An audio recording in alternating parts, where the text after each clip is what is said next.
your year.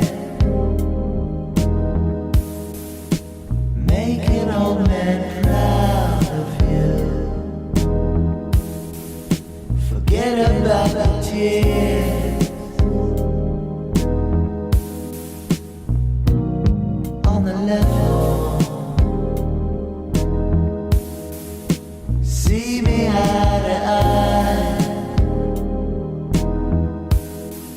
Stand up like a man, even from the other side. On the level.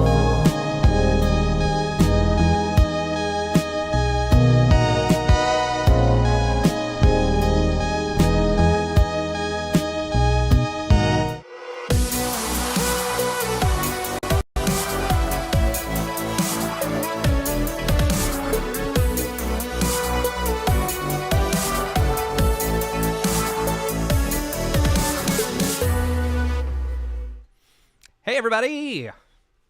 What's up and welcome to another MoGraph MoCast. I'm Matt. Joining me this week, the amazing, the legend himself, the master of this industry, total MoGraph influencer himself, Mr. Ryan Summers. God, I feel like you should be saying that about EJ, but thank you. Awesome, Matt.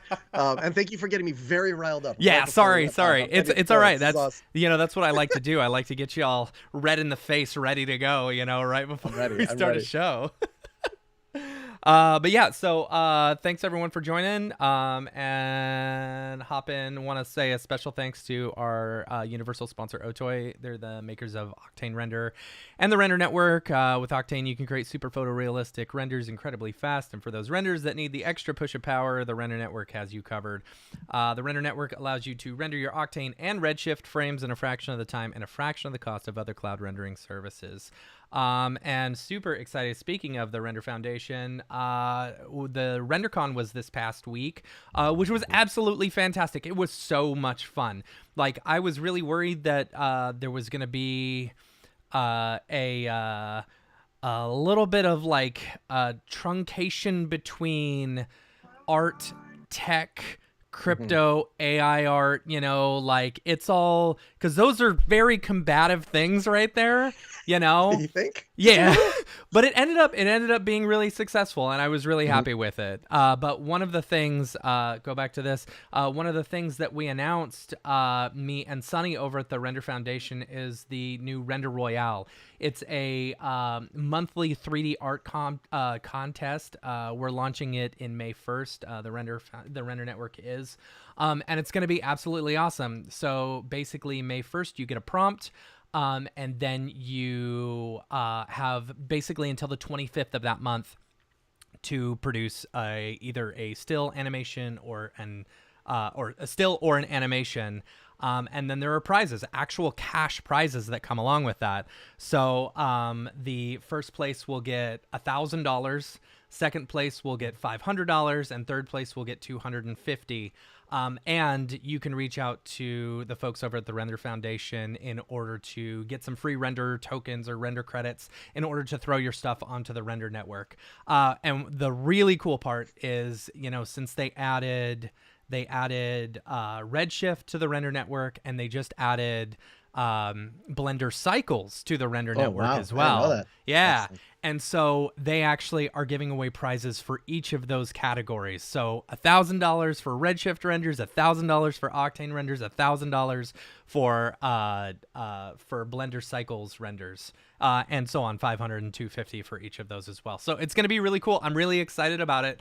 They'll probably have more information about it soon on the Render Foundation, or Sunny will contact me. We'll push it onto the podcast, so make sure and listen up. But they're going to be running that for the foreseeable future, which is going to be fun. It's a great, I know I'm a C4D moderator, the subreddit, and we used to run the render competitions every month, and it was really fun, but it's a great little community thing, and it's good to see, more community in this, more community events and community competitions and stuff like that.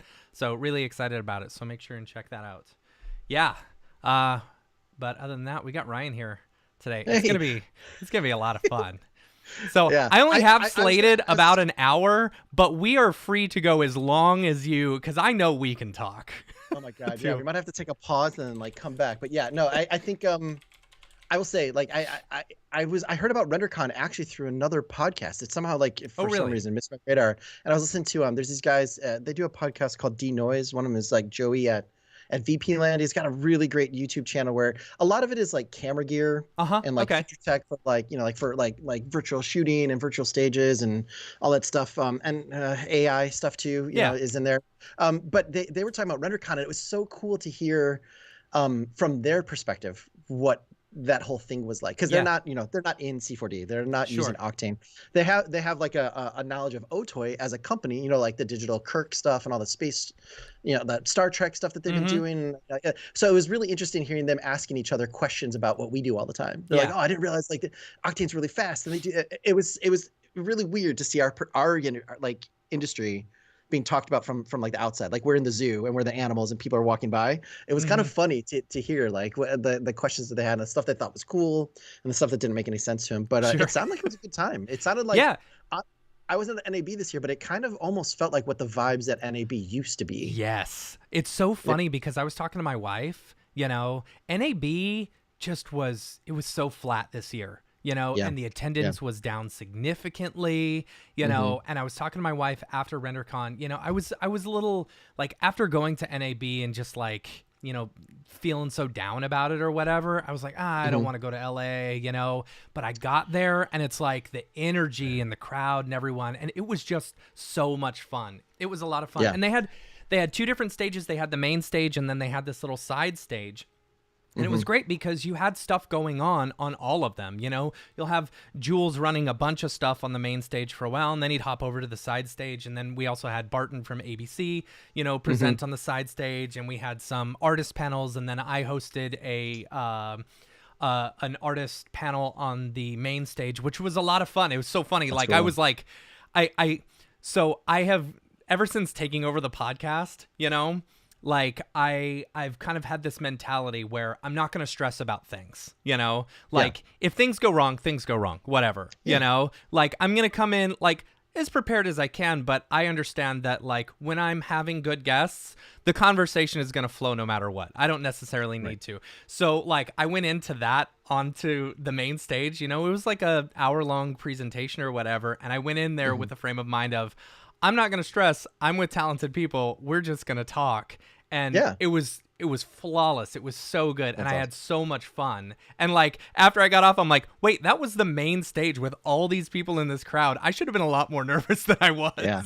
It's amazing how much when you could just like relax a little bit like that, how it sends a signal to everybody else, and then magic just happens. You know, like it's so much. I feel like the few times I've been able to shoot like live action on a stage, it totally is that, right? If you have music playing and everybody's banging on stuff and you know there's chaos just off stage. The actors feel it, right? And if you're like, nope, this is a quiet set. Anybody who has a question, just come to me or ask the producer. The actors walk on, it's just like chill. It's a totally different space, right? It's a totally different environment. So I'm so glad that you had that kind of like interaction with people, because it makes a huge difference. And you know, I told the Render Foundation guys, I was like, it's gonna be rough, you know, but it was great. It was a really good blend of like all sorts of, you know, fields and stuff. And Ahmad, the former CEO of Stability AI, was there, and I got to talk to him for a while. And like he's on another level. He's just on another level when it comes to like AI and decentralized and all this other stuff. You know, it was really cool to pick his brain.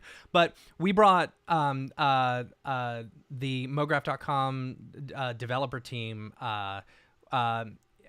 John, he came with us to RenderCon to like kind of like, you know, see what it's all about. And he's got like a little bit of a video in background. He did a bunch of After Effects, a bunch of editing, a bunch of shooting and stuff. You know, he's never been in the C4D world or any of that, but like he understands the programming. So he was watching some of the presentations on how to implement the render network into your workflows and stuff. And I was like, okay, cool. This is great. He had a really good time. It was good. And he had never been to any NEBs or anything he before? He had been to NAB a couple of times, Okay, cool. Like him and I actually, we worked together years and years ago at like, it was my first job, my first like actual production job, like out of high school going into college, you know, because I had done video production in high school.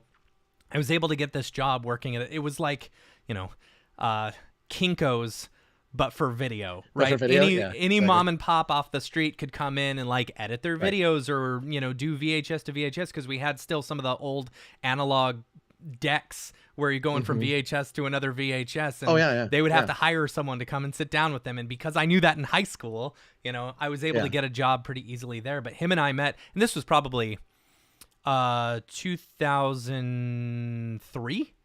So more than 20 years ago. Yeah. We're old. So I know, man. So yeah, him and I met like 20 years ago, and, you know, we've been friends ever since, and he moved on to like programming and stuff, but it's been great, you know, having him work on the website stuff. That's But, awesome. Yeah. That's cool. It's nice to have that perspective. Yeah. So what do we want to talk about? What questions you got for me? I feel like I always say something that I'm like, I don't oh, know. afterwards, Like gotta think about it. you always do these like state of the industry stuff, you know? Yeah. And it's like we were talking about this earlier, you know, my first quarter was really slow. I don't know about y'all. You know, I've heard everywhere from, you know, so I talked to a lot of studio owners. You know, I don't know if you've ever heard of Joel Pilger or Tim Thompson. I love Joel.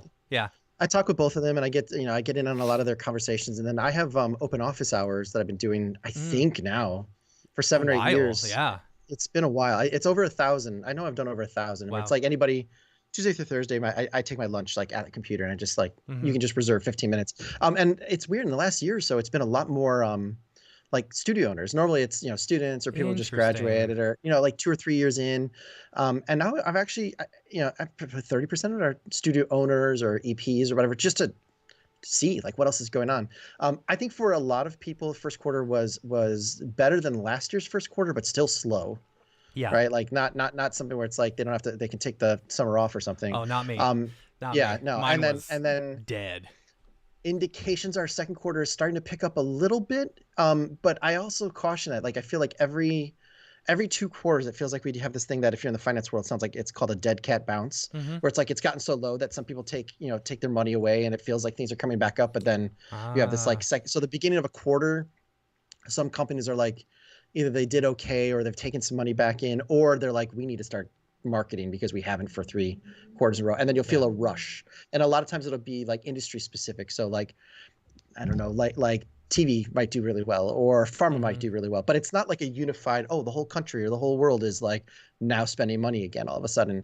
So I caution anytime I hear like the first month of a new quarter, people are like, oh, it's coming back. This is the quarter, it's coming back. Yeah. Because I've heard that at least like 6 times in the last 2 years. Like we hit the bottom and now we're going up. It might be, it's hard to say. Yeah. The other thing I've noticed too is that there are people who are doing really well. Yeah. But they are also not talking about it publicly. Interesting. And I think part of it is that I think maybe there's just a little bit like voodoo, where they're like, I don't know why I'm doing well, and I don't want to jinx it. Yeah. You know, like I'm just not going to talk about it. I think there's probably a certain amount of just trying to be, I guess, like responsible to their neighbors, of like, hey, I know there's a lot of people that are kind of down right now. I don't want to be bragging in front of people. I also think for the first time that I've noticed in motion design, there are people who are trying a lot of new things in terms of positioning, marketing, advertising, the way they use LinkedIn, the way they do social media. And I think a lot of people are, for like the first time I've seen, like starting to hold some things a little bit more closely to the vest. Okay. Right? Like we share everything, right? Artists, like we're sharing everything. We're always Unfortunately. like, we probably overshare too much, right? Like we overshare our anxiety. It's not like the old architectural days where they would not share any of the information. Yeah. But I do feel like there's a little bit of like, hey, I'm trying this new thing and I'm investing a lot of money, and competition does seem higher. So A, I don't want to tout something that may not work for everybody, and also B, like maybe I should wait a couple more quarters to see if it's really paying off before I even like. So I don't think it's that people have all of a sudden turned into like cutthroat and are like fighting each other. I think people are still open.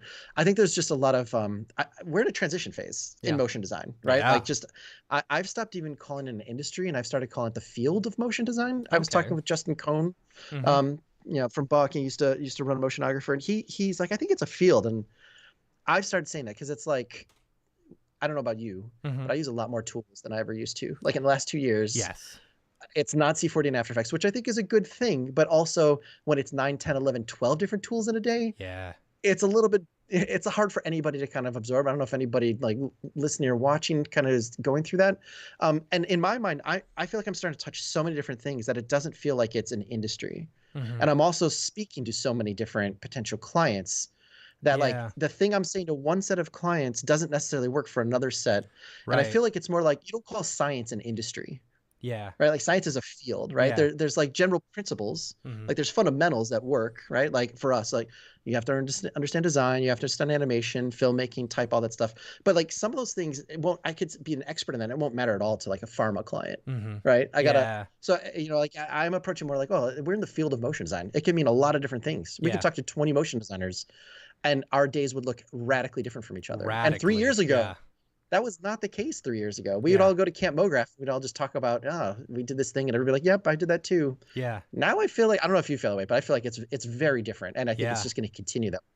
Yeah. Especially, because motion design, even as a 3D generalist, that generalist is a wide gamut of Yeah. stuff. Yeah. Exactly. Like you're talking about not just like position, scale, rotation, you're talking like VFX, comping, also, Pipeline, just pipeline. yeah, pipeline. What to use when, where, and then how it plugs to the next thing, and if you have to Mhm. hand it off to another person, how do Yeah. you hand it off? Like we didn't used to always talk or think about that Yeah, much. yeah. Huh. I like that. I like that. Yeah. I think it's a positive thing, but like any transition era, right, or phase, whatever you Mhm. want to call it, like it's painful. Like I think we should just all be on like this is painful, right? Yeah. I've said it probably before here. I was very lucky that I was coming into whatever it is, motion design animation, when 2D was kind of like losing its way. So Yeah. I was able to kind of jump up because 3D was starting to show up. But I remember watching a lot of those 2D animators that were masters at their craft, but they couldn't make it through that transition of like, hey man, just go from a pencil to a Wacom pen. Yeah. It's at the end of the day, it's not much different, right? And if you Yeah. can get past the tools, it's like learning another language that's like semi-related. Like it feels weird, it feels awkward, but man, like once you know it, you know all the stuff behind it, you'd be an expert. And I just feel like a lot of people just never made that transition. I wonder a little bit sometimes if that's what we're starting to go through here. Yeah. It's hard to say that out loud, but I feel like there's days where I'm like, if you came into the industry and you just learned a tool Uh-huh. and you didn't really like get your fundamentals down, or you didn't have like a specific point of view about something, Yes. it's gonna be, I don't think it's impossible, but your day-to-day is gonna look really different than what it looked like for the last 5 or 6 years. Yeah, I agree with that. Especially like I struggled with that early on in Yeah, my career. me too. Like because I didn't go to school for design. I went to school for video production. So Yep, I was exactly. using a lot of the same video production techniques. Which some of that is how you frame an image, Yeah. So that's very similar, but it's like when you're talking about actual animation and movement, I didn't know any of that. And Yeah. so like I struggled for a while on actually making my animations feel fluid and look good and, all of that. But yeah, so you get some of these younger folks who just don't understand that. And back when you and I were, going into or starting up in the industry, there was not a lot of tutorials online. It's like No. we had Yeah. Andrew Kramer, and every time he made a new video, it's like, oh, okay, you're gonna start seeing fly from space everywhere Yeah. now. Yeah. Exactly. But it's like there's a plethora of anything you want to learn now on YouTube that it's like anyone can pick up that stuff. But if you're not covering the fundamentals as it is, yeah, you're not going to set yourself apart. Yeah, I mean, like I was saying, I talked to a lot of shop owners, and I feel like that's. I said this thing last year to Joel, and I was like, I feel like this year is the great bifurcation between like at a studio level, you either like get hired as almost the last in on something, and you're just there to basically have somebody tell you which brush to use and what paint to use, and they're going to watch over. They're paying you to basically use the brush to the plan they've made, and then pick the right paint, and they're paying you for your hand skills to be able to do that.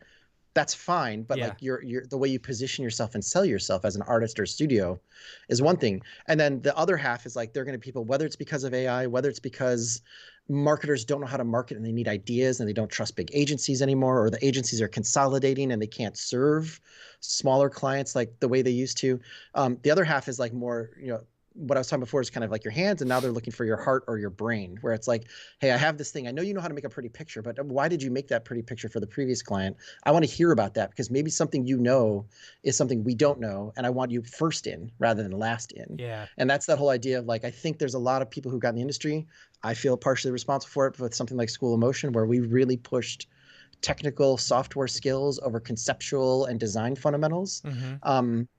That I think like that is lacking in a lot of not just people but studios in motion design, right? Like we are on the precipice of being thought of as an industry or a field as the people that get called last in to just finish out something that's been made. Where I think because we are such a wide industry, right? We do touch so many crazy, and there's so many people that have so many varied interests. We know that. Like when you go to Camp MoGraph, everybody likes and is obsessed with wildly different things. Yeah. If I think the people who can figure that out and make that the thing that they're positioning themselves based on, that's the way through a lot of this, I think, is that like that, I've said it so many times, but like that voice and vision and that obsession, and if you make your identity about that and not about the pencil, maybe we can avoid the fate of those 2D animators who basically walked away from an industry because they're like, I can't draw paper and flip. Yeah. Right. They got they define themselves so much by the physical tools, the tactile things that they used, and not by the magic that they kind of could come up in their heads, and then put out into life. I feel like we're on this precipice where like there's this like people who hire us are seeing us as two totally different things. Yeah. Right. Like when I go to ABC makes beautiful stuff, right? Beautiful stuff, but I'm not going there for that. There's a lot of places that make beautiful stuff. I'm going for Barton and the team he's assembled's way of making that stuff for very specific things, right? Like Erin Swarovski, right? You go to Swarovski because she has a specific, she can make anything, but what she chooses to show and what she chooses to make and the things that she pushes away for her work, people go to her for that, right? Versus other studios where they're like, I don't know, like you said Kinko, so I'll say that, right? Like I think there's a danger that a lot of us FedEx Office like, for those younger kids who don't know. I know it's sad. I should might as well be saying Blockbuster.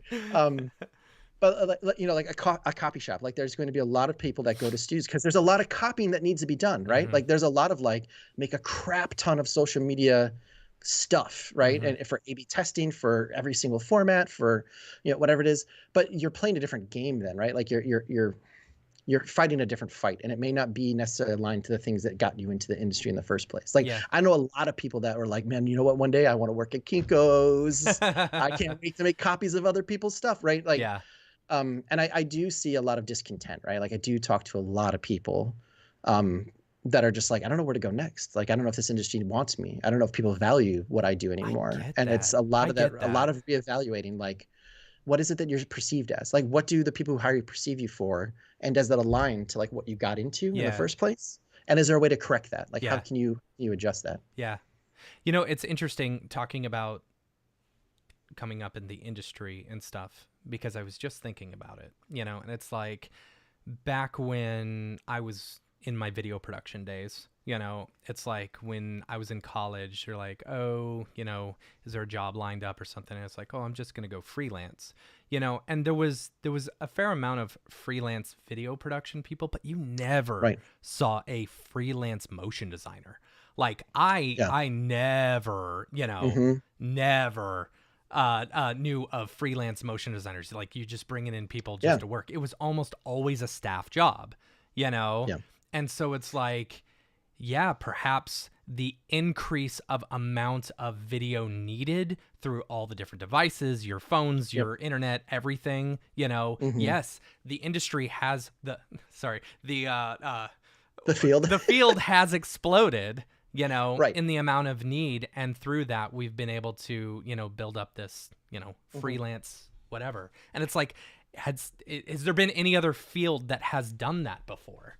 You know? I mean, I think, I'm watching this really great documentary. It's the second season on Disney Plus called Light and Magic, and the first season was awesome. It's all about ILM, but it's shot and edited and directed by Joe Johnston, who used to work at ILM, and you know he's gone and he's like directed Rocketeer and Jurassic Park, Captain America, but he's interviewing all these guys and women that were at ILM at the beginning, and the first episode of the second season is about making Phantom Menace. And it's very interesting because they go through a lot of that. Like, I think we probably have seen this go through web design. We definitely saw it go through animation, where there's just these great transition phases where what the end result is, the goals are still the same. Make characters that look as believable as possible next to humans. We create, charming, appealing characters that animate in a fanciful way that make you, create memories with. For whatever we do, we sell stuff for people who don't know how to explain what it is they do, right? Like Yes. we know better and know what the audience wants better than they do, so they hire us to make something beautiful, something clean, something clear, something exciting, something sexy, something dangerous, whatever it might be, right? But the nature of the way that work gets made can change overnight. And that I love watching this first episode because you really see it, right? Like Doug Chiang, who was like the main artist, he was the creative director at ILM. He was the guy who ended up making all the pod racers, and he worked with a very small team, 4 or 5 other people. And he's talking about he's super intimidated because there's all these new ways of doing things and nobody understands any of the digital stuff. And he just went all in. He just went all in knowing like he wasn't so tied into the way the work had been done in the past that he was able to be flexible, and he learned some stuff. He learned how to, ask questions instead of looking like he knew everything. But like 5 minutes after that, he has that great conversation. They talk to somebody who works in the model shop, who basically ran everything, right? They had a model shop, they had a shooting stage, they had green screen, they had camera controlled, like crazy arms to shoot X-Wings. And he was basically like, I basically realized I was done because I'm a tactile guy. I love feeling something. I love the power of showing it to someone, and that all changed overnight. And then for the rest of the episode, you don't see that person at all. You see Doug continue, and you're like, oh, this person was at the top, and like the industry was just like, thank you very much. Yeah. If you can't move with us, like his knowledge, his design knowledge was better than anyone else. He knew how to make something work, but he couldn't overcome just that, like, oh, I work with tactile clay and real, cameras. But they would have used him if he would have just been able to sit down at the computer and like, oh no, this is not where you put the camera to shoot something to make it look huge or make it look scary. Yeah. So man, I think we have had these transitions. It's just like trying to do the history lesson, and then it requires a lot of like adjusting your ego and some humility, and then also connecting back to why you even did this in the first place. Because I think a lot of the frustration or anger or discontent sometimes comes from the fact that we're not really doing what we thought we were going to do. Even now, when times are good and we were making money, we're getting booked, there was still a disconnect there, because I don't think a lot of us got into like, we want to make animation for advertising. I think a lot of us came from other places, and then this was a great home for the community, for the ability to get work, for the tools, whatever it might be. I don't know. It's a lot of heady stuff. It's not necessarily like tools based, but it's an interesting time to be talking to people about this. Okay, 2 things. First off, because we were talking about ILM, have you seen Jurassic Punk? No, Spaz, no, I want to know what this is. Spaz Oh Williams. yes, no, I did. I didn't know that was the name of it. That was amazing. Oh, yes, so good. Yeah, that was a fantastic documentary. Perfect back to back. Watch Light and Magic season 1, and right? then go watch his documentary, because they're from 2 wildly different perspectives. Very One's different. The soft scrub Disney, still good, and then this guy's who's basically like he's the best. That was really good. Yeah. I'd love to hear your opinion on all the closings of all the different studios around the world and stuff. Yeah, because I'm sure you have some opinions. I mean, first I will say, like, I went through this. I used to work in visual effects. I moved to LA, and I was doing visual effects at Walt Disney Studio for Disney TV shows. And my partner at the time and all my friends worked in visual effects. I used to go and hang out at Method LA on Friday nights when everybody was like, we're going to have to pull all-nighters, work the whole weekend. There was literally a Polish bar 2 blocks down that we would go and drink and do whatever else we would do for 2 or 3 hours. And then they would go back to the office and work at like midnight to whatever time they all woke up. So I have a huge affinity for VFX. I was literally there trying to help organize it in terms of unions when all the Life of Pi stuff went down, and the Oscars, and then playing the Jaws stuff, and us just being like shocked and disappointed. So I have a lot of feelings about it, and it feels very personal. The thing I try to remind myself right now is that each studio is its own organism. It has its own history. It has its own body of people that work there. It has its own finances. So all the studios we've seen so far have not closed down because of one thing, right? Like you can't point and say like Method shut down or Technicolor shut down because of AI. We're all fucked. Like I don't believe that. I think right now AI, we can talk about it later. Right now, today, AI is a boogeyman that people are using as a crutch for all the bad business that has been done in the past. In the future, we can have that conversation. Will AI change, destroy, disrupt, make everything not of any value? But right now, Technicolor was a incredibly poorly run company. Like when Technicolor bought, I'm going to mix up which ones are which, but it was either Method or Mill. whenever they bought them, the loan they had to take out to buy that studio was more than the value of Technicolor itself.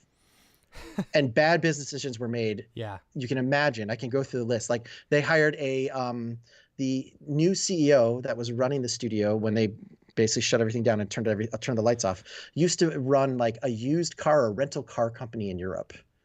Like just lots of weird, strange decisions that over time, because they were so big, they had so much inertia, they could stay open, but they were making decisions 10, 12, 15 years ago that led to this day, right?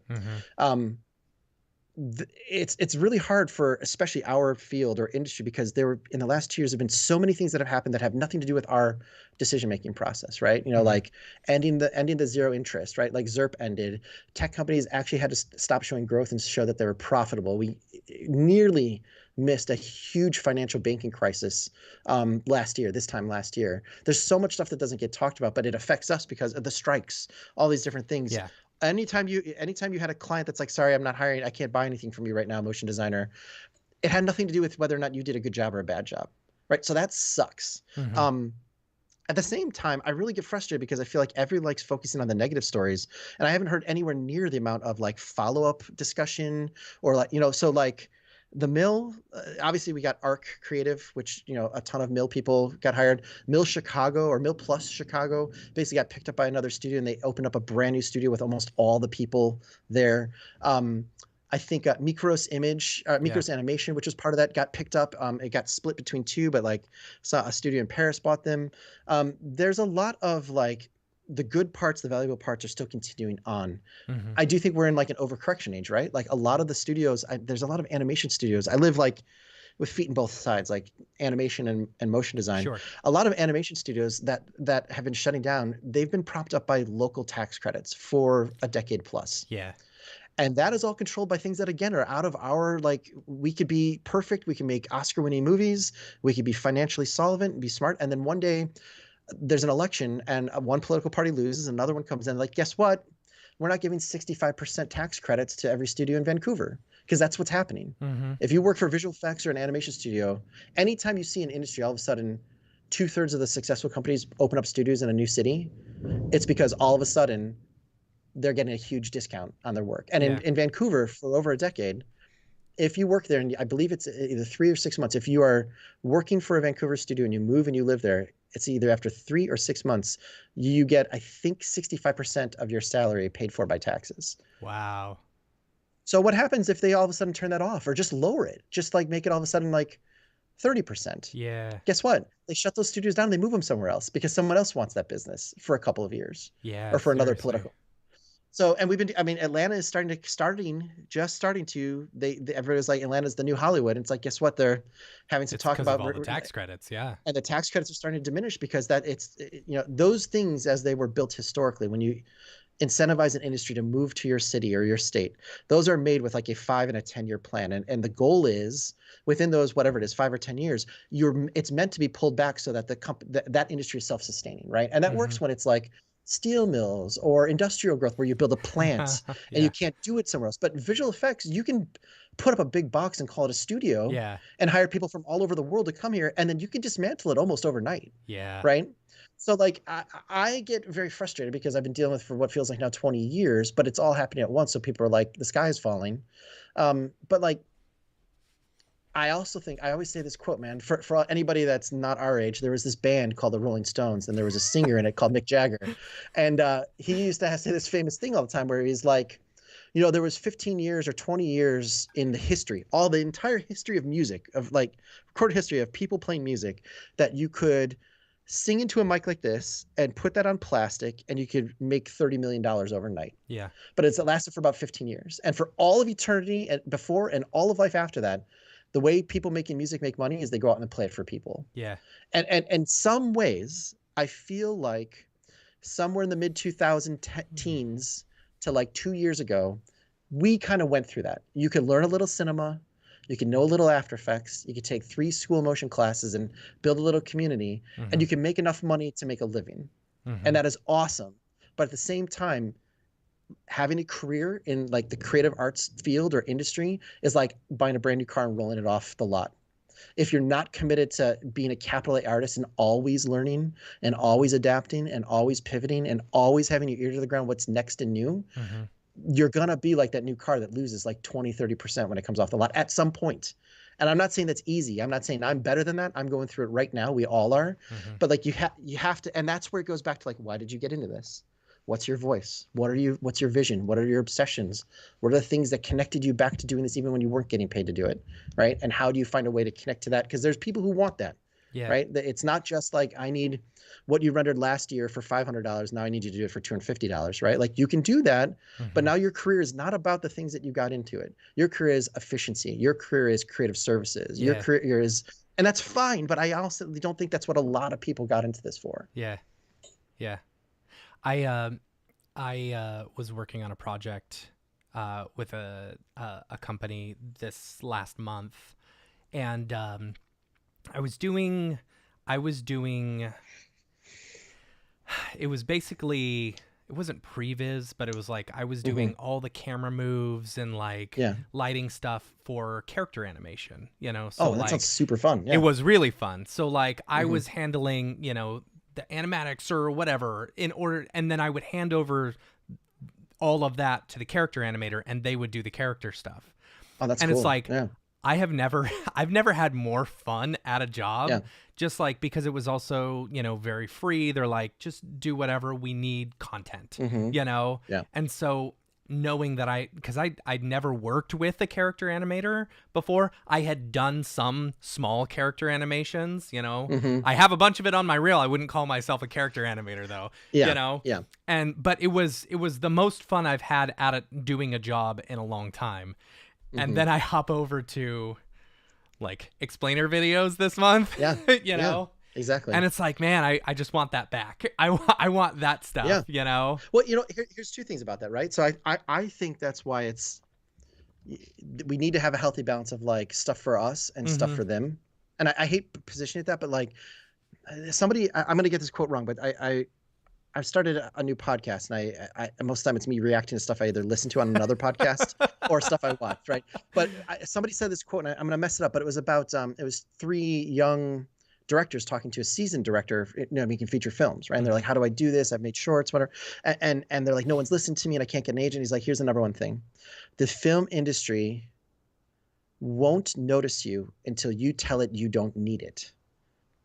Like in the sense of like, until you can tell me why I need you, I'm not going to see or hear you. But for our industry, the majority of us, we're saying it's like, well, you need us because we can do that thing you already know how to do, but we can do it faster.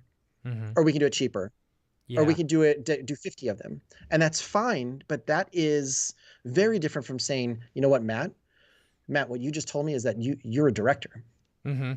You're not a previs artist. You're not a storyboard artist. You're a director. Yeah. You took something from nothing with maybe a written description, and then created the entire arc of a story and the structure and the cinematography and the timing and the editing, and you handed it to someone else to finish it off. Yeah. But you're talking about right now, man, I don't know what it is I do, but I know that character animator did some dope stuff, but I would never call myself a character animator.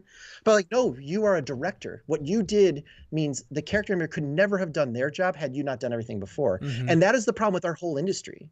Field, whatever you want to call it right now, is that so many times we're just like, please give me the project and tell me what you want and I'll get it back to you as fast as possible. And the first time I'll give you $500 off because I want this relationship to go really well. Right. Or do you need 50 of them? What's it sound? Will you give me another $50 to do 50 more outputs? Instead of being like, no, I'm a director. I made this thing. It could only get put together this way. And I have a team of other people that can finish it, but you would never even know who those people are. And I'm picking the right person for the right job. I'm the director. I'm the studio that has taste, that has voice, that has vision, that can get you where you need to go without you even having to ask the question. And that's the thing we all have to learn. Like, no one buys from people who don't have confidence, especially right now, right? There's no clients that are like, I want the guy who doesn't really know what he does. I want the woman who doesn't even know what her job title is. I want to hire them. Or if they do, they're doing it because they want to get you for cheap, right? They want to hire people who have enough confidence to get them what they need. I think. Yeah, still working through it myself, but like I think that's I think that's something like at camp it would be great to be able to have a class that's more about that. Like, how do you speak with confidence? From like your specific point of view. How do you find your positioning? And then speak it like a short, memorable way that people understand. That's interesting because I have struggled with that. especially so when I got back from the DAT tour year and a half ago, I was like, I'm tired of doing the, live productions. I don't want to travel anymore. I want a full-time job, Yeah. And so I've been searching for a full-time job for the past year and a half, like throwing out resumes when I'm not busy, and then picking up work and then throwing some more out, whatever, hitting up different studio owners. But I think the biggest problem I run into, and this goes back to, too many different whatever, is like, I'm running this podcast. I run a website, Yeah. and like, it's very community based. It's whatever. But, and this is something that Barton told me one time. He said, I didn't know you could do that. Yes. Yeah. And it's like, I didn't know, you know how to like, keyframes, how to like actually make things move. You know how to like, actually do camera work and stuff like that. And it's like, that's the hardest thing to portray, especially when you're on LinkedIn throwing out resumes, and you're just hoping that they'll click on that link and like that demo reel that they see immediately just hits them right, but when they're looking at the resume, first you got to get past their AI bots, and it's like, I do have mograph.com on my resume. Well, I've got one version with it and one version without it, but it's like that doesn't necessarily do me any favors sometimes when they're looking for someone who's more creative, who, whatever. I mean, that, like I said, I did the demo reel class for School of Motion, and I have a lot of opinions about just outreach and positioning and demo reels, but I would love to hear those after this thought. What it comes down to, I think, is like, whether it's, I hate the word networking, but like building relationships or making a demo reel or even just getting in front of people and telling people what you do. Yeah. I always go to, it needs to be brief, it needs to be specific, and it needs to be memorable. Okay. And that sounds like, duh, I know. But if you've spent the amount of time I've had to watch demo reels, like I said this a bunch of times, 2 years ago, I think we were trying to hire 4 people. And we had, I might have this number wrong. I think it was like, I watched like 450 odd demo reels in a week. And I started off the process like I always do, where I'm like, I can't wait. I'm giving everybody the benefit of the doubt. I'm rooting for everybody I watch, right? And I will watch everything. After this first or second day where I'm watching, I'm like, all right, I'm watching it with the best of intentions, but my arms are crossed, where I'm like, don't waste my fucking time. Yeah. Just don't waste because I got to watch 200 more. Yeah. And I went very quickly from rooting for everybody to being like, show me a reason to keep watching. Yeah. And that's just the God's honest truth, is like, I have to go through 400 of these in a week to then schedule 15 interviews and try to find the right person in the next 2 weeks. And it just became very harsh. And that's now how I talk to people. I'm like, look, if your title card doesn't say exactly what it is you do so I can align it with what I need, the next shot better be so fucking dope that I want to keep watching. Yeah. Right? Because if it's just generalist, real 2023 name, generalist, shit. That's me. right? I know, but that's everybody. That I will tell you, like that. Yeah.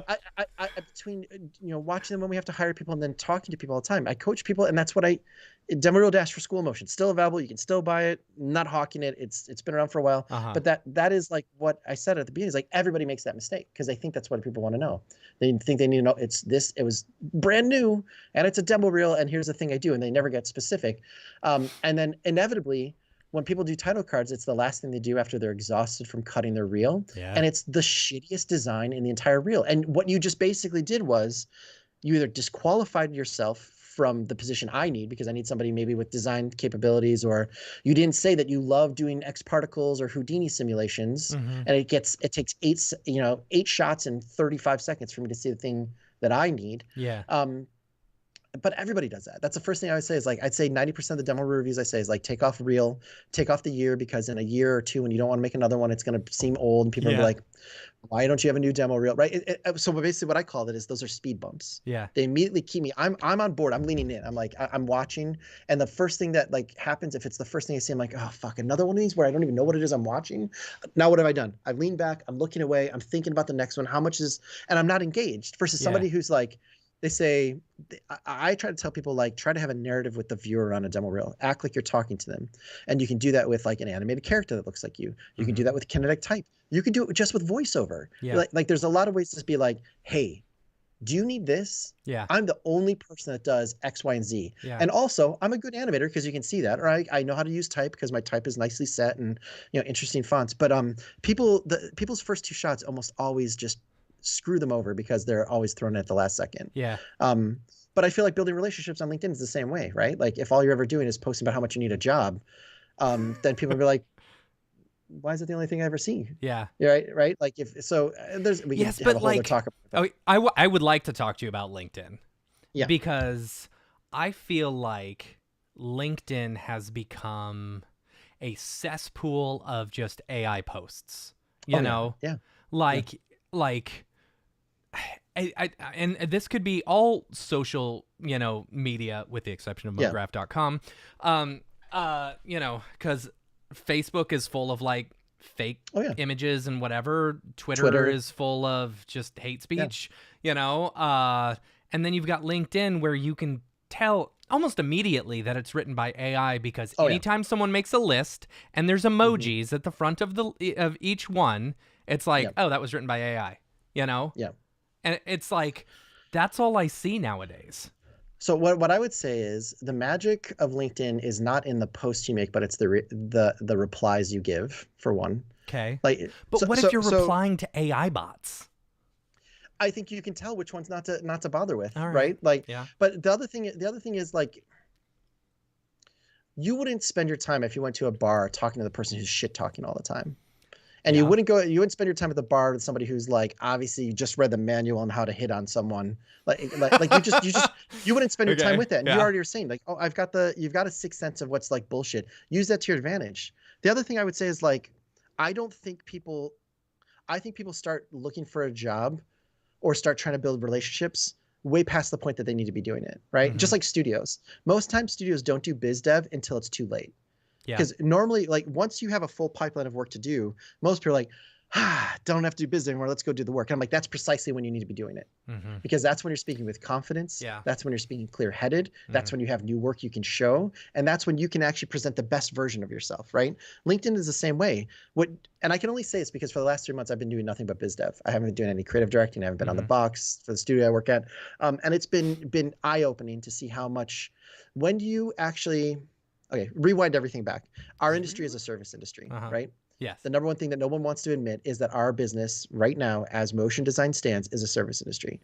People need you to help them do something else. They're not, for the most part, hiring you because you do something amazing and they want to attach to your artistic vision or your heat, even though that helps, right?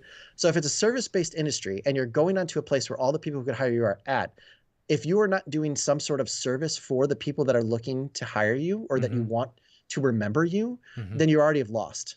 If all you're ever saying is like, me, I want a job. Here's my work. I'm available.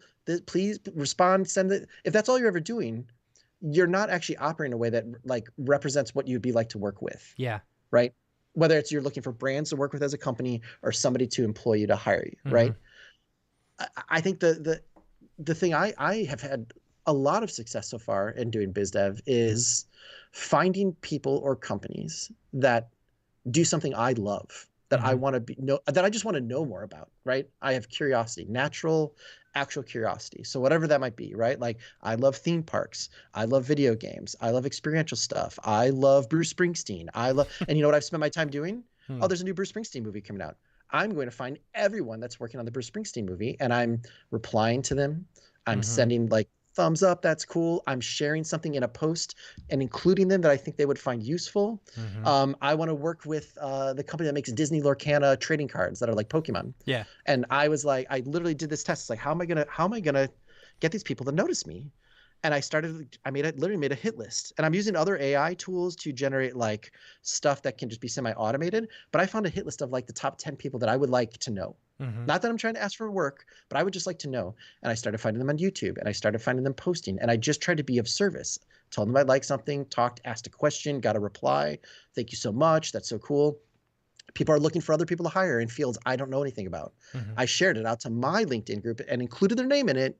Hey, global VP of design at Pepsi, Just want to let you know, I know a bunch of people at Mill Plus Chicago that would be killer for this position. Yeah. Posted it, and then in the comments made 3 comments like, hey, this dude here, this woman here, you should reply to this person. Yeah. Guess what happens? 2 days later, LinkedIn request, they say yes. Man, thank you so much for giving that. I actually talked to 2 of those people, and now I'm having a conversation. Yeah. And I don't know if they're hiring today. I don't know if they're hiring tomorrow. Yeah. But the same way you will watch every Octane tutorial about something you would do is the same way no one is investing time on building relationships on LinkedIn. Yeah. That's part of the job. Getting the job is just as important as being able to do the job. And I really don't think people in our industry think of it that way. They always think of it too late. They're like, oh man, this just happened. This company just shut down. My main client's gone. I guess I got to put a new reel out. Oh, I got to make a reel. What should the reel be? Oh, wait, what is it that I tell people I do? Right? Like, versus like, that should always be at the ready as much as humanly possible. And it's hard, but it's honestly like, if you have that and you figure that out, the amount that your anxiety drops because you're like, I've already figured out how to talk about myself. I already have a list of people I'm trying to get on their radar. And maybe I watch 2 less tutorials a week. And that time that I would have spent, that hour every 2 or 3 days, I'm going to dedicate that towards trying to create new relationships. And you just treat it like a job, just like you would put like, oh, here's the 8 things I need to do to be able to get my deliverable out today. Here's the 8 people I need to meet in the next 2 weeks or month. What have I done? And literally make a spreadsheet and be like, did I like anything that they said? Have I replied? Have I asked them a question? I feel like it's incredibly important, but I don't see anybody doing it, or very few people doing it. Interesting. And how many of the people that you're interacting with, so you're going out and actually searching for the people that you want to interact with, that you want to do business with, following them, or are you connecting with them, or you just like, that's interesting. That's an interesting way of doing it. I mean, what I will say is it does 2 things. For one, it makes you way less anxious or way less like, what am I going to do if I need to get something? Because you have a routine, right? It's just like people who love to draw and they don't do life drawing. And then they finally go back and they sit down to draw and like, I don't know how to draw again. I guess I got to start doing life drawing. Versus people who are just like, they draw 10 minutes a day or whatever it might be. They write 10 minutes a day, right? It builds up a habit. It builds up a routine. It builds up a muscle memory. Like we've said before, like the more you do it, the less scary it is. You don't feel like an imposter. And then you see some kind of positive result that makes it easier to just keep doing it. That's one thing. The other thing is that it makes you way better at talking about yourself and what you want out of your career. Yeah. When you start saying it's like, well, God, there's like 7,000 people I could be talking to in video games. When you're like, yeah, but who are the 10 that you need to talk to that can get you closer to the person that can hire you? That changes it, because all of a sudden you're like, well, I don't need to talk to anybody in the game development side, even though I like that. I need to talk to people on the marketing side. And who does their cinematic? Wait, this company does the cinematics? Yeah. I know that company. I actually know 3 people there. And then you start being like, okay, who are the people that I can hit from the top that might take forever to get a hold of? And who are the people at the bottom that I can start letting them know I'm interested? So when this person sees me, these people are already talking about me. And you're kind of coming at it from both angles. You're coming from the top down and from the bottom up. That all at least starts making you feel like I've got a plan. I'm doing something, and it's part of my practice every day, right? Yeah. You're like, a baseball player is going to go into the cages. He's not going to just start the season game 1 going up to bat for the first time, right? Like they're going to do some kind of practice, some kind of like way to like maintain and aim for the thing that they're trying to achieve. So basically what you're saying is you're creating your own community on LinkedIn as well as, it's something I've touted from the very beginning, that community is so important. Yeah, it is. I mean, I mean, it's very formalized, right? Like we use Milanote. I would probably, if I was building it, I would love to build out this system in like Notion, but we have like a 7-step business development process that we've developed in terms of like, I won't go through all of it, but just basically like, what is it that you do or you like or you are interested in that no one else can speak on better than you, right? Then who are the companies that need to know that? Like who are the companies that need to know that, right? Like I really want to do more work for like trade shows, which sounds weird because it doesn't sound that exciting. Like trade shows, and conferences and like award shows, that like stuff that's live, where we build a system that's built off of a like I went through the whole checklist. Like I don't know if I have the team or the team is that interested in like creating a brand from whole cloth. Cool. So like I'm not going to go to challenger brands that don't have a brand yet. But we have a team that makes really good systems and does really good with like lots of content for like live, like stuff that actually loads into a machine and you have to hit play and then it branches out. Our team's really good at that. I was like, okay, well, like that sounds like that's a perfect thing for trade shows, conferences, and award shows where there's already an established brand. So we're not building it from scratch, Yeah. but it needs to be made each year. So it's a recurring revenue. It's on like a calendar thing every year.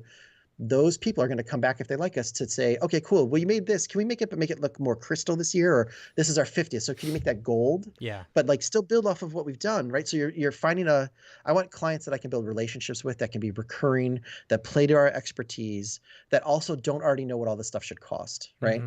Right, that aren't just already making tons and tons of CG graphics or tons and tons of After Effects. So that turned into place, and so first thing, what do we do? Who are the places that need it, and then who are the people in those companies that I need to get to know me, right? And then you just start that gives you enough like a 3-step path to just be like, okay, well, every week I made my list of whatever it is, 10 people, 100 people, 1,000 people. How do I get them to? How can I be brief? Just like demo reels, brief, specific, and memorable enough that when I warm them up, which I hate that term, it's such a sales term, but there's truth to it. They don't know me, so they're cold. I want to warm them enough so that when I send that LinkedIn request, like, oh, that's that guy that sent me like 12 people. We hired one of them. Of course I want to be connected to that person. And then as soon as that door opens, then you have a relationship for whatever you want to call it. But I've been of service to that person. I've helped them. I've helped that company somehow. Now I can start talking to them. Now I can start building find out what it is that they need. And is it something I do? And then can I be like, I would love to be part of this process. If you ever need me, I'd love to just show you some of the work we've done that's kind of like this that I think we could really help you out. Yeah.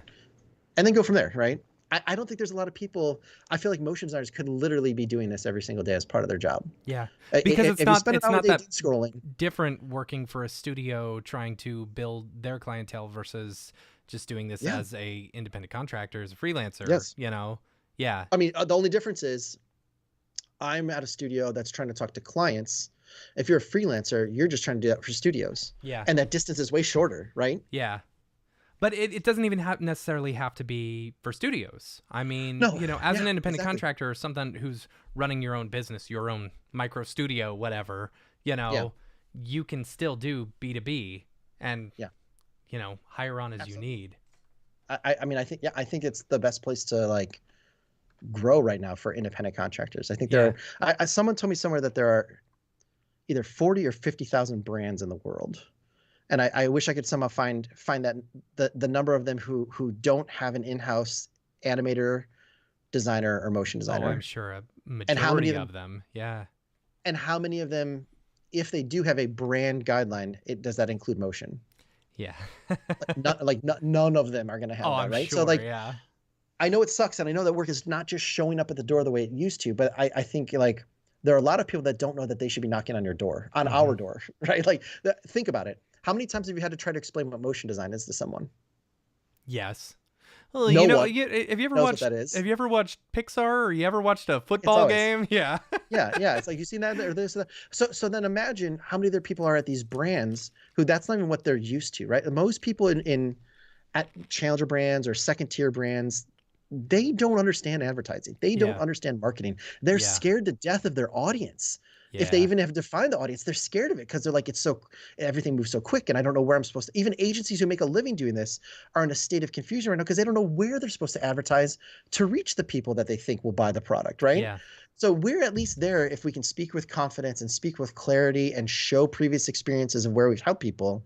We at least look like a somewhat safer solution versus like going to an agency that's like, I want a agency of record contract, and for the next 2 years, I want $40 million.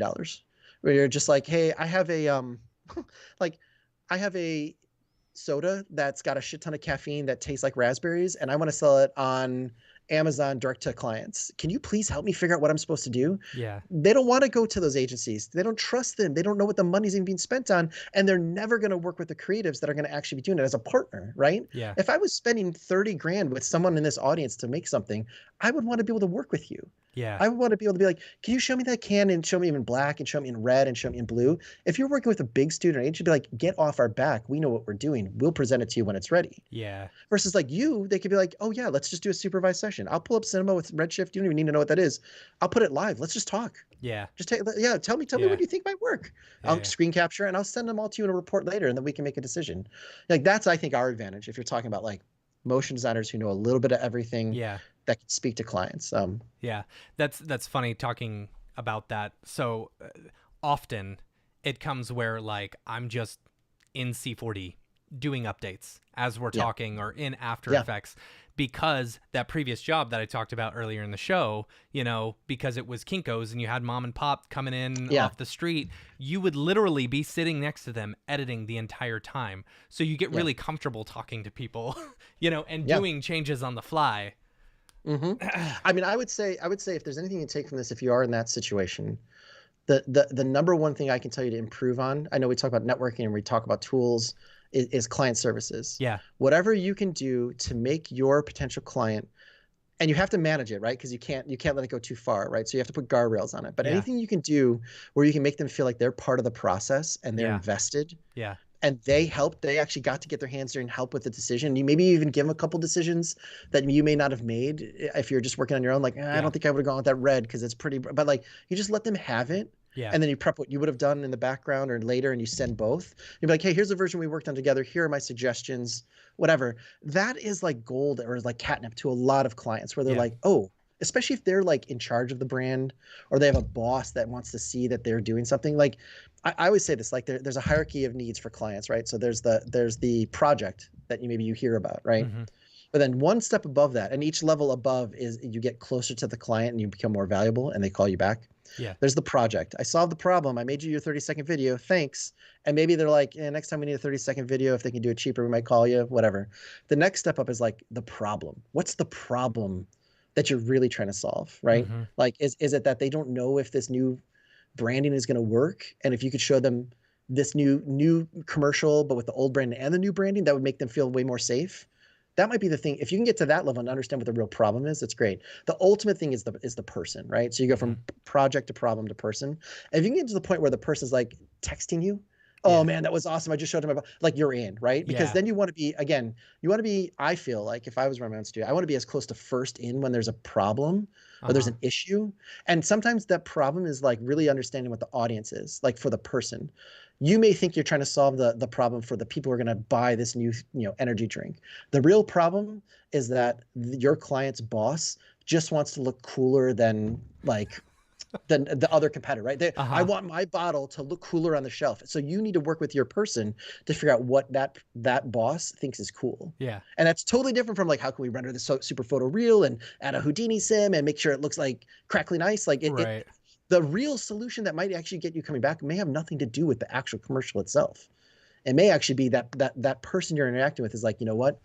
I'm actually leaving this company. So if I could have a dope ass looking 3D project, so that when I go to the competitor, I can show that I can do this. That's funny. I'll bring Yeah. you along with me. Yeah. I can't tell you how many times it's happened. Yeah. I can't tell you how many, I've worked with a client. I thought I was trying to solve for something. And right at the end, they're like, thanks so much.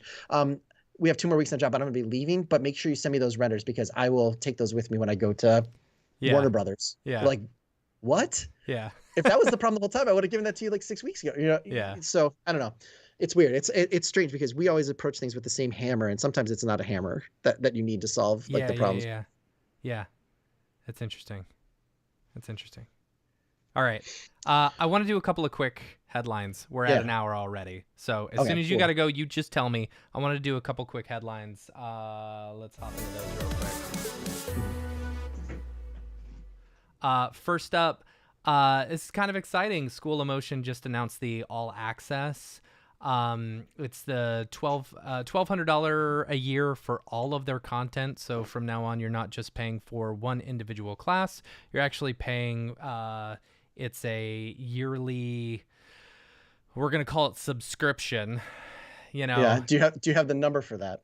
It's $1,200, I believe. $1,200. Yeah, Yeah, I think so. $1,200. And Joey said on the latest thing that if you're just watch out for your emails. There's probably going to be some sort of discount.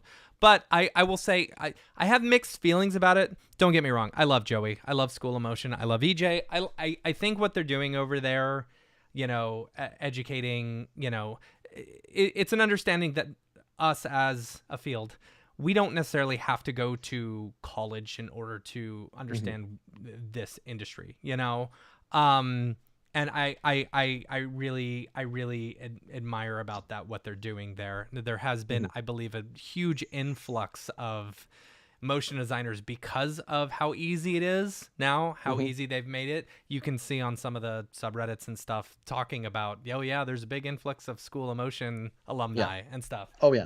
But as someone who, like me myself, they've got a bunch of great courses. They just released a new Blender course, and the teacher there is fantastic. I've been talking to him about coming on the show and talking about it, definitely. And there's stuff that even seasoned veterans like me of over 20 years, like the Expressions After Effects one, I would love to hop into that one because I use Expressions very little, but I feel like I could do so much more. Even just a refresher on the design bootcamp stuff, I think would be great. And it's cool to have that all in one place versus having to pay for each individual one, Yeah. So another subscription though kind of sucks, but I feel like this may get some people in the door who have not bought a School of Motion course or were holding off on it or something like that, because then you get it all and you can go through it all in 1 year. So I agree. I mean, it's been years since I worked there, and I remember EJ and I can very specifically remember one big like all hands team meeting. We used to get together like twice a year, I think, in a board. I remember being in a boardroom. I remember specifically me and EJ being, we have to offer something at subscription. And there was a lot of discussion back and forth on like, do we make our own? Like, do we make smaller stuff? Will that will that eat at the revenues that come from the regular classes? Because like they had a very regimented thing, right? Where it's like, and it used to be fun. There was a level of fun where it was like, oh, registration's starting. I hope I get into blah blah blah. And they had like a limited amount of people because it takes a lot to be able to offer the TAs where you get the right amount of people per TA, right? So that I totally understand the difficulty between scaling that old way of doing things that emulates almost like a brick and mortar school experience, which I think is very, very helpful in terms of keeping people in the projects and in the process, because it's like, oh, I have 50 people, I'm building relationships, I have a TA that I don't want to let down. If I don't finish this in time, then maybe my money is not, the value is not there, because then I'm just watching the videos versus like having somebody correct me. But at the same time, I think like that's a very expensive ask for, I think, a good portion of the kinds of people who would be like, you know what, I'm from another country. I just need to learn this thing about After Effects in another year. I'd love to try out another class. I do think that there's a certain amount of people that we took a lot of pride in serving, again, in service of, right? Like in serving and getting them access to and letting the door into the industry be much wider. That I don't know if they're going to be able to make that decision as easily as they were before. That said, I think there's a major amount of people who thought School of Motion wasn't for them because the way it was timed out. They're like, oh, I can learn Rive on my own time, or I've been wanting to play around with Blender. I think that's gonna be huge. And for those people, I think $1,200 isn't that big of a deal for them, because it's just something they write off as part of their educational, whether it's studios or freelancers have been around for a while, and they're gonna just piecemeal pick stuff. And what I hope that means is that School of Motion can make a lot more, much more like just in time, shorter, smaller focus things versus at the same level of like quality that their bigger classes were. Because that is something I love, is like I've taken classes everywhere. I still take them all the time. I don't think anybody hits the level of like thoroughness and the attention to detail that they have, where it becomes like the terms that you see people use in School of Motion courses become industry standard. People are like, oh, they'll refer to that thing that Sonder did in advanced motion methods or whatever it's called, right? And it becomes like a standard, right? That's a very powerful thing to have, and I would love to see that happen with more niche or smaller things. Like they might be able to do like a Jenga effects class, or they might be able to do a not just Rive, but like a Rive data binding course, because they're not tied to like it being this big thing. So I'm stoked for him. I think it's great. I think more people will now react to this and make other things at other companies because of it. I just that price, I just feel like I'm sure they'll find a way to get the people in that need to get in, Yeah. because we were always good at that. But that's a lot One for some thing, people. anytime we were on tour, and we talk about School of Motion, or someone would say, "Hey, who did a School of Motion course?" You know, and you'd see a bunch of hands raised.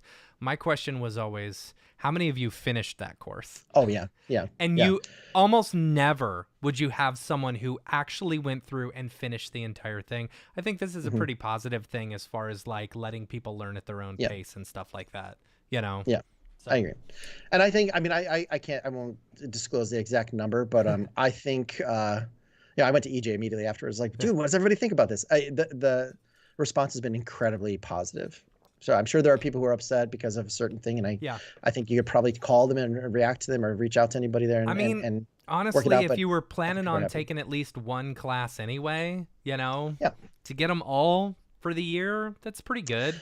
You know, and here's the thing: you said it, and I said it. Like, I think there's a lot of people who, at the start of their career, they didn't have the well-rounded fundamentals, right? I didn't have design fundamentals, and man, like, I think there's there's design fundamentals and design bootcamp. I was involved with both of those. I think, for my money, somebody who's done a ton of design courses, because I did not get it at school, for my money, I think those two courses are some of, if not the best, hyper-focused design for motion design fundamentals courses you can take. They were the two single hardest classes we could get anybody to actually enroll in them, pay for it and enroll in it. Interesting. So we would do all kinds of stuff. Like, we would try to convince people, like even people who would be like 2 weeks into After Effects bootcamp are like, you know what? We really think you should do design bootcamp first, because you're really being hamstrung by your lack of just design knowledge. Not that you're a bad designer, you just don't have the knowledge yet.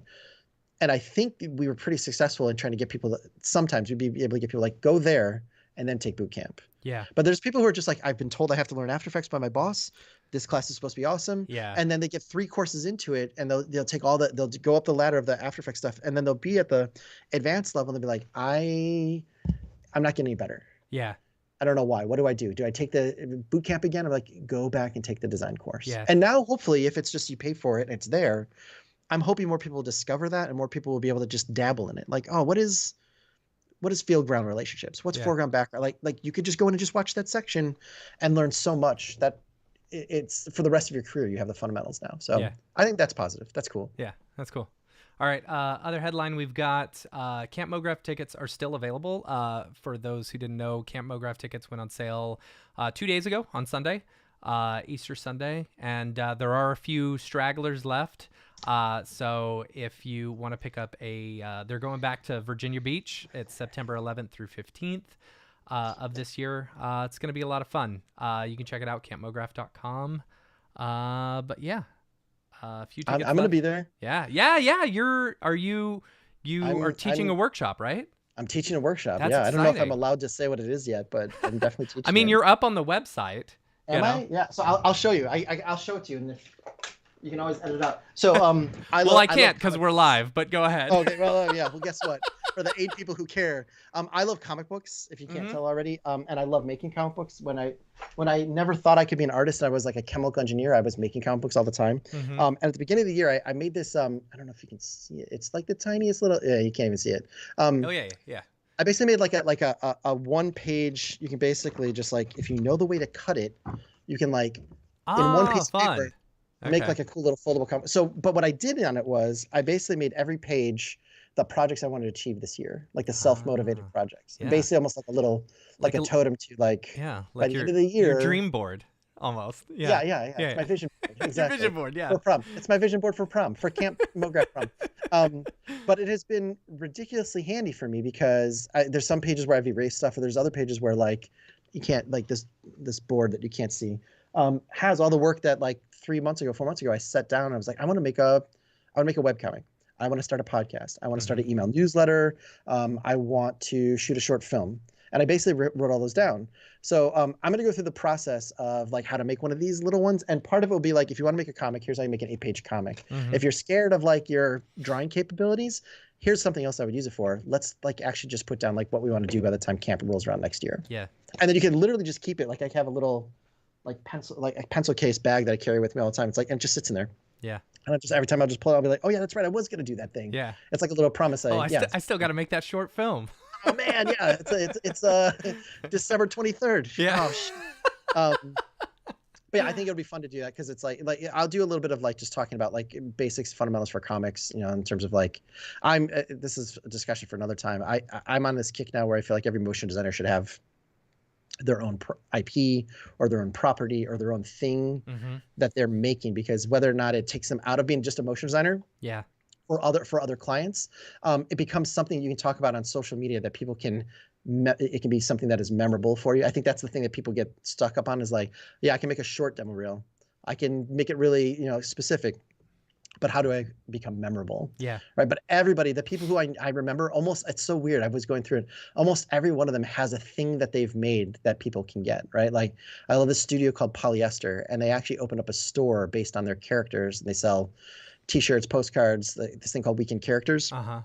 But like EJ, think about EJ, right? Like he's Pug, Gus the right? Pug. Like, Yeah. But even before he made it, Gus was a thing. Yeah. Right. Before he made an object or whatever, like he was making his own IP just by what he was putting out there for you to remember him by. Yeah. And the smallest atomic principle I could think of that you could do that is take a sheet of paper, fold it 8 ways, Yeah. and do a drawing and write something on every single page that builds to something. Yeah. Right.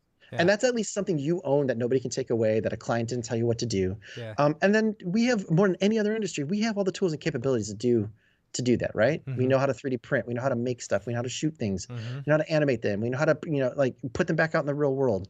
But it's so weird how our industry has the fewest amount of people doing that. Well, I think what I think is I think a reason behind that is let's be honest, our industry is really fun.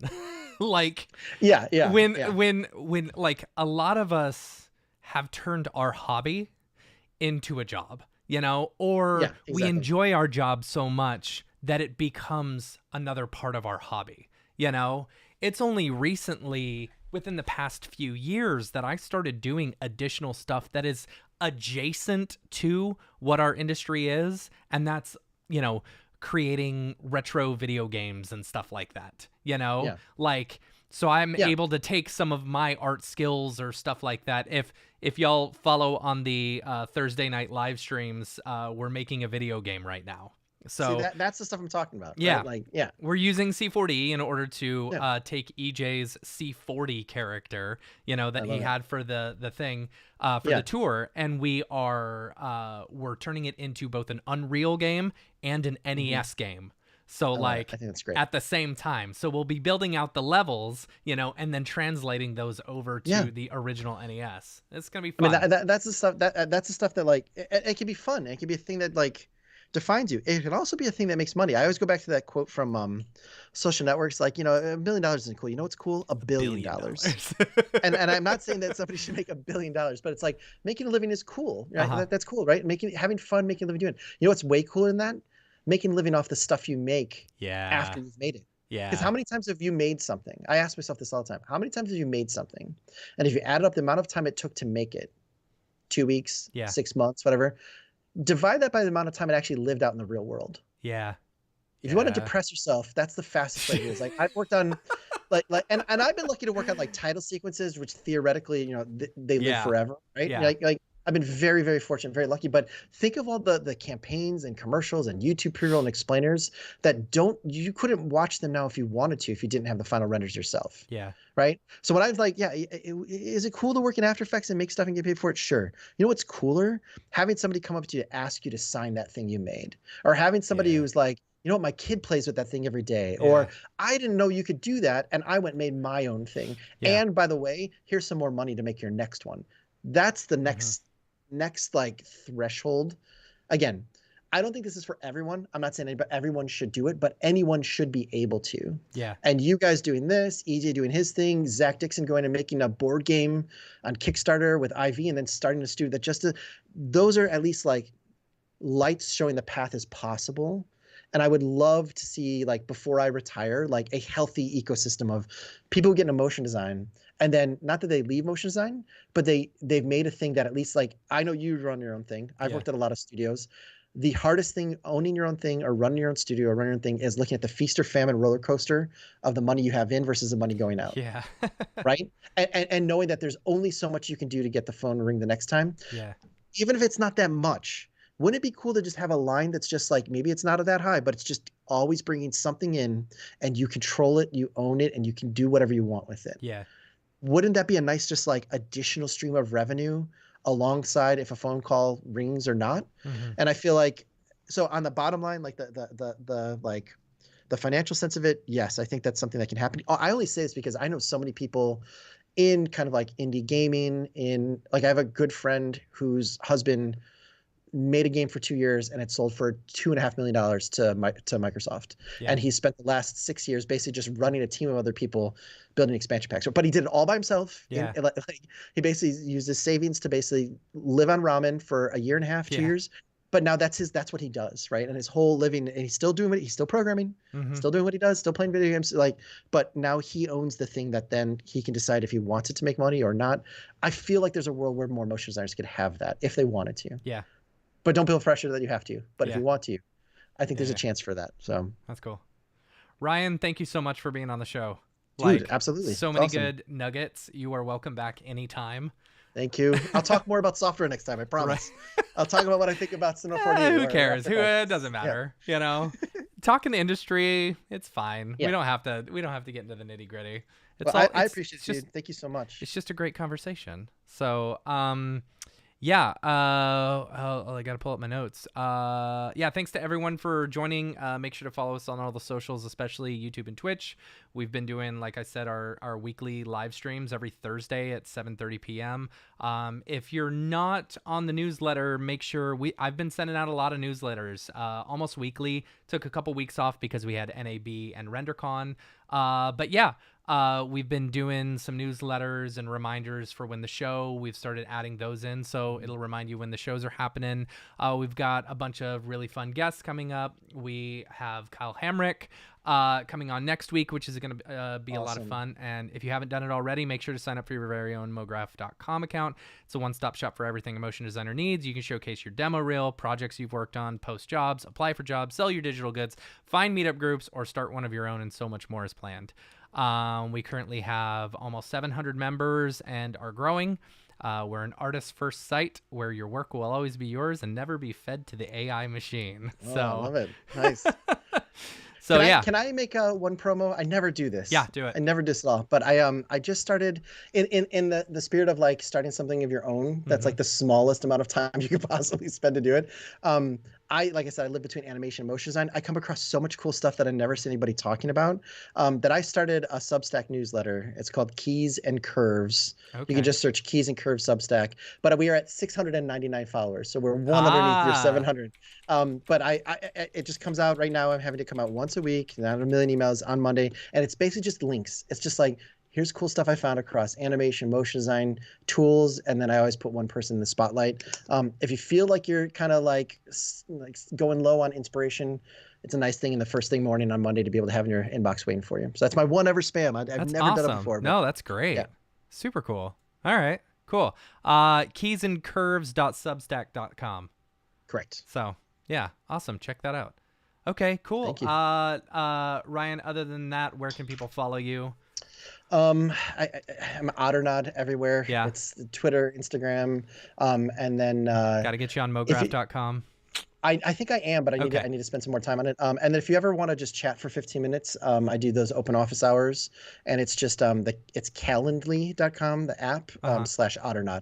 Okay. So but yeah, it'd be awesome to hang out and talk shop with people. Awesome.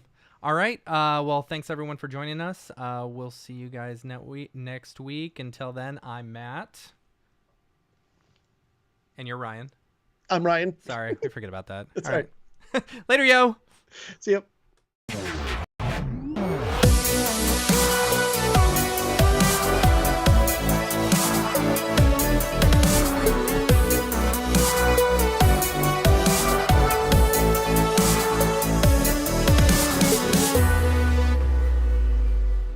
It's pretty good, I guess.